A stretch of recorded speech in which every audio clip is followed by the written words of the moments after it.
Un ingénieur de recherche en biotechnologie consiste à travailler sur de la cellule souche et la souris, ce à des fins de produire des pathologies humaines et d'appliquer des thérapies diverses et variées, mais également de comprendre le mécanisme et le fonctionnement de certains gènes. Le dessous des chaussures doit être complètement protégé, les bras dégagés, donc il faut remonter toutes les manches.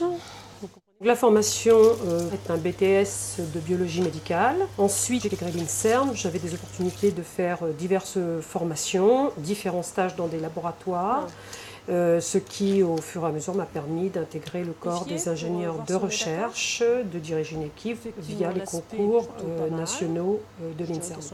Donc là maintenant, elles sont en contact avec le produit qui va les décoller et les rendre monocellulaires. Donc je vais les mettre dans l'incubateur à 37. Les tâches les plus courantes, c'est bien évidemment cultiver, entretenir, conserver, repiquer les cellules souches, qui sont des cellules extrêmement exigeantes. Et puis, très grosse autre partie sur les animaux, donc la souris, où on travaille sur la souris en tant que modèle, donc microchirurgie sur le modèle entier, mais aussi sur l'embryon, c'est-à-dire on prélève les embryons chez une femelle gestante, et on travaille ensuite en micro-injection de nos cellules génétiquement modifiées directement sur des postes avec les embryons. On a de l'expertise et du conseil à établir, tant pour la France que pour l'Europe, puisqu'on travaille avec des équipes européennes. Toute la partie donc management, encadrement d'une équipe, donc un ingénieur d'études et 3 assistants ingénieurs des étudiants, et la gestion. Donc financière, administrative.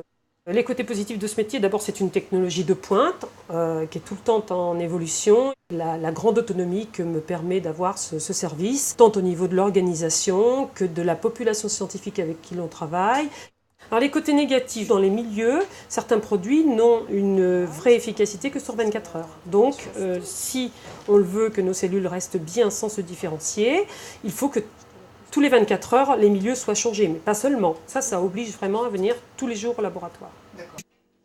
Pour être un bon ingénieur de recherche en biotechnologie, je pense qu'il faut déjà être intéressé par l'évolution et aimer le changement. Il faut aimer aussi le contact avec les gens.